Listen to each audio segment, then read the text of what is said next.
Uttar Pradesh 2013 batch के IPS आकाश तोमर, आज उनसे हम बातचीत करेंगे। जहाँबाजी के किस्से उनके सुने हैं, कर्तव्यनिष्ठ, ईमानदारी और अन्य जिलों में रहने के बाद बतौर हम उनसे पूछना चाहेंगे कि आप कौन कौन से ज़िले में रहे। देखिए, मैं शुरुआत कानपुर में अंडर ट्रेनिंग और एएसपी बरेली में था और एसपी सिटी गाज़ियाबाद में रहा। इसके अलावा एडीसी2 गवर्नर कुछ समय तक रहा और फिर मैं सहारनपुर को मिला के 5 जिलों का पुलिस कप्तान रह चुका हूं, जिसमें संत कबीर नगर, प्रतापगढ़, बाराबंकी और इटावा है, और ये मेरा 5वां जिला है।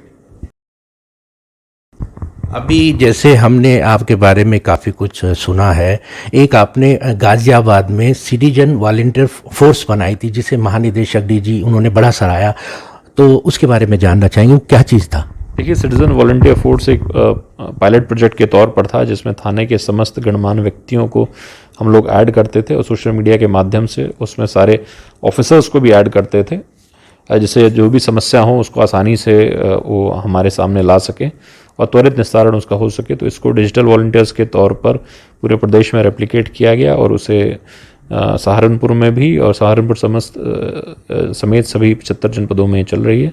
जनता का समस्या का समाधान होने में और पीस कमेटी की बैठक होने में इन्फॉर्मेशन हमें कोई कन्वे करनी है जनता को, तो आसानी उससे होती है।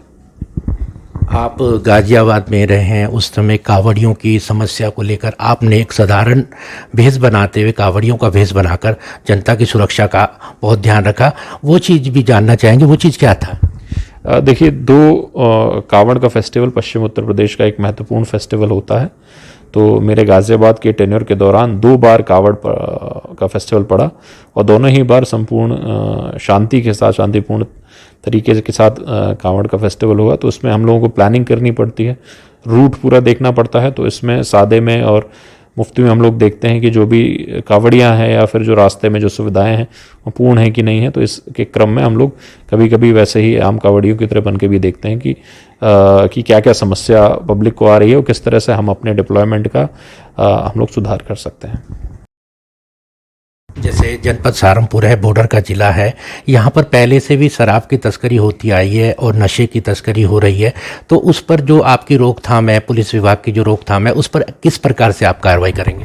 देखिए, शराब और नशा दोनों की प्रॉब्लम जो सहारनपुर जनपद में पूर्व में रही है, तो उसके प्रति एक विशेष अभियान चलाया जाएगा। इनके मेन जो कल्प्रिट्स हैं उनको आइडेंटिफाई करके उनके खिलाफ हम लोग कार्रवाई करेंगे। अभी आपने अब जनपद का दौरा करेंगे तो यहाँ छोटे छोटे बच्चे हैं जो नशे का शिकार हो रहे हैं, जो कूड़ा बीनने वाले हैं, उन पर आपकी एनजीओ के माध्यम से या पुलिस प्रशासन के माध्यम से कोई ऐसी फोर्स बनाई जाए जिनसे उनकी इस प्रकार की नशे से दूरी बनाई जाए सके?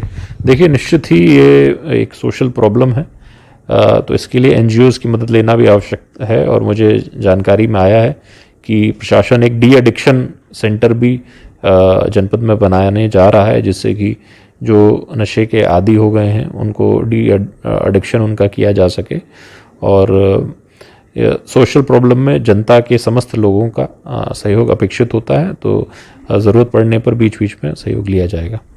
अब जैसे हिंदू का त्यौहार दीपावली आ रही है, उस पर सुरक्षा व्यवस्था को देकर पुलिस प्रशासन किस प्रकार की कार्रवाई करेगा, किस प्रकार की व्यवस्थाएं? देखिए, आगामी त्यौहार जो किसी भी वर्ग के हों, उसमें हम लोग समस्त त्योहारों में यही कामना करेंगे कि एक तो सबसे पहले कि शांतिपूर्ण तरीके से, शुभ तरीके से सबका त्यौहार बीते। दिवाली के त्यौहार की मैं शुभकामनाएं भी देना चाहूँगा। हम लोग पूर्व से ही अपना जो फोर्स का ऑडिट करके डिप्लॉयमेंट संवेदनशील स्थानों पर पुलिसकर्मियों का करेंगे एवं गश्त भी उस एरिया में बढ़ाएंगे जहाँ पर लोगों की, स्पेशली महिलाओं की विजिबिलिटी, प्रेजेंस ज़्यादा हो, जिससे कि पूर्ण सुरक्षित तरीके से ये त्यौहार निपटाया जा सके। अभी आप जैसे 4 जिलों में एसएसपी रहे हैं, उसको देखते हुए आपने क्राइम का जो रेशियो है, उस रेशियो को देखते हुए क्या कौन सा ज़्यादा क्राइम आपको सबसे ज़्यादा अन्य जिलों में मिला? देखिए, हर ज़िले में अलग अलग नेचर होता है, मिजाज होता है क्राइम का। तो सहारनपुर में जैसे मैं देख रहा हूँ, ज़मीन के विवाद, इस टाइप के चीटिंग, फोर्जरी, साइबर क्राइम भी काफ़ी हैं। तो उस हिसाब से ही हम लोगों को प्लानिंग करनी पड़ती है ज़िले के हिसाब से। तो यहाँ पर जो कुछ समय बाद तक और ज़्यादा मुझे एक्सपीरियंस हो जाएगा कि क्या क्या नेचर है क्राइम का, तो उसको टैकल करने के लिए उसी हिसाब से हम लोग अपनी प्लानिंग करेंगे। अभी बतौर आपने 139 रैंक प्राप्त करा था आईपीएस में, और उसमें बतौर आपने जो अपने नोट्स थे वो बच्चों को प्रोवाइड भी कराए गए थे, तो उसको देखते हुए जो अब जनपद है, जनपद सहारनपुर में क्या एक वृद्ध योजना के अंतर्गत सरकार की एक योजना है, क्या आपके माध्यम से क्या ऐसे लोगों को, गरीब बच्चों को मदद मिल पाएगी? देखिए सरकार की एक योजना भी है, अभुद्य योजना, जिसके तहत अधिकारी जो हैं वो बच्चों को कोचिंग देते हैं विभिन्न कॉम्पिटिटिव एग्ज़ाम्स की। तो ये एक बहुत ही अच्छा प्रयोग है। निश्चित ही यदि मुझे मौका मिलेगा तो फिर मैं पार्ट इसका बनना चाहूँगा।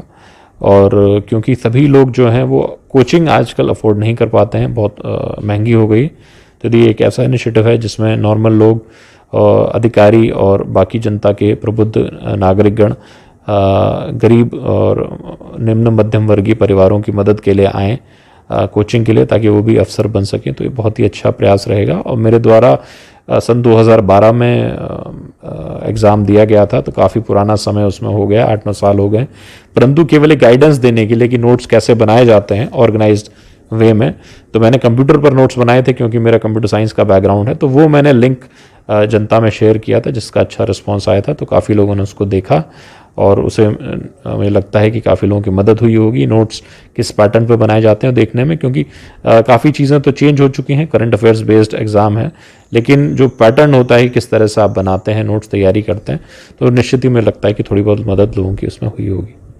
अभी जैसे आप आईपीएस रहने से पहले आईआईटी आपने किया है इलाहाबाद से, तो उसको आपने ये देखा है 7 माह आप टोलाइटो अमेरिका कंपनी में रहे हैं, उसको देखते हुए और अब आईपीएस की जो पोस्ट में है, उस नौकरी में और इस नौकरी में आपको किस प्रकार का अंतर दिखाई दे रहा है?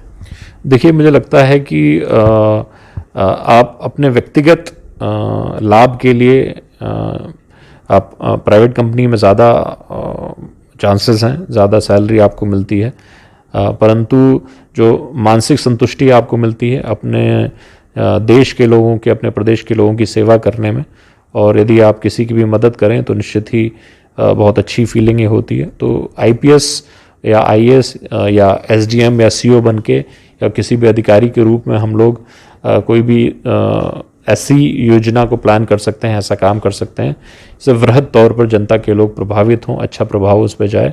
तो निश्चित ही एक आईपीएस की नौकरी इसमें एक अच्छा स्टेप है, और कोशिश करता हूं कि मेरे प्रयास से जनता की जो समस्याएं हैं उनका समाधान हो। जैसे आए दिन सहारनपुर जनपद शहर में परिवहन की व्यवस्था बहुत दुर्मूल होती जा रही है, व्यवस्था काफ़ी ख़राब होती जा रही है, तो उसको देखते हुए आपके माध्यम से परिवहन जो सुविधा करेगा, या आप किस प्रकार से देखेंगे उसको? देखिए, स्मार्ट सिटी प्रोजेक्ट चल रहा है, सहारनपुर भी उसका एक पार्ट है, तो उसके तहत जो विभिन्न रोड्स पर कंस्ट्रक्शन हो रहा है, तो उसका ब्लॉक पुलिस को करना पड़ा है और डाइवर्जन्स काफ़ी प्लान करने पड़े हैं। यदि इसमें रिव्यू मैं करूँगा कि यदि और बेहतर तरीके से हम लोग डाइवर्जन्स को प्लान कर सकते हैं जिससे कि जनता को ट्रैफिक की समस्या का कम सामना करना पड़े, तो उसको भी हम लोग निश्चित ही देखेंगे। अभी आप जनपद सहारनपुर में आए हैं, बतौर एसएसपी यहाँ पर ज्वाइन करा है, तो उसको देखते हुए अब आपकी कुछ ऐसी नई कार्रवाई या कुछ ऐसी फोर्स बनाने की या कुछ ऐसे नए कार्यक्रम लाने की जिससे कि सहारनपुर में हर प्रकार की, जैसे अपराधियों की, नशे की, इन समस्याओं से निस्तारण किया जा सके? ना, देखिए, मुझे लगता है कि यहाँ पर जो अभी सूचना संकलन है उस पर ध्यान अधिक देने की आवश्यकता है, जिससे कि ये जो नशे की, अवैध शराब की, अवैध खनन की जो समस्या है उसमें हम लोग जल्दी पता कर पाएँ, और जॉइंट टास्क फोर्स प्रशासन और पुलिस की, अन्य विभागों की मदद लेकर हम लोग और प्रभावी रूप से कार्रवाई कर सकते हैं। तो खनन पे किस प्रकार की कार्रवाई करेंगे आप? खनन बहुत ज़्यादा है, क्योंकि आप ये जो नंबर 1 से नंबर 2 का काम ज़्यादा चलता है। देखिए, जॉइंट टास्क फोर्स इसमें कई जिलों की होती है, जिलों में जैसे होती है प्रशासन और पुलिस की जॉइंट टीम होती है जो चेकिंग करती है, अकेले हम लोग नहीं चेक करते हैं। उसके द्वारा हम लोग और एफिशिएंट तरीके से चेक करने का प्रयास करेंगे। इसके अलावा जो विभाग है, स्पेशली खनन विभाग है, उसकी भी चेक पोस्ट होती हैं, उसमें कैमरा लगा होता है और बाकी सब की ओवरलोडिंग हो रही है कि नहीं, डेटा लखनऊ तक कंट्रोल रूम तक जाता है। तो निश्चित ही इन सब चीज़ों का हम लोग यूज़ करके कोशिश करेंगे कि सब चीज़ जो हो रही है सब जो लीगली लॉफुल तरीके से सब हो। जैसे एसएसपी आकाश तोमर उनसे बात कर रहे थे, उन्होंने कहा है कि सहारनपुर की व्यवस्था को मैं सही तरीके से जानूंगा, पहचानूंगा, उसके बाद किस प्रकार की पुलिस प्रशासन नशा अपराध को जल्दी से जल्दी निपटारण का काम करेगी। वीडियो जर्नलिस्ट सुशील कुमार के साथ संपादक सुदर्शन कपटियाल, पाठकनामा।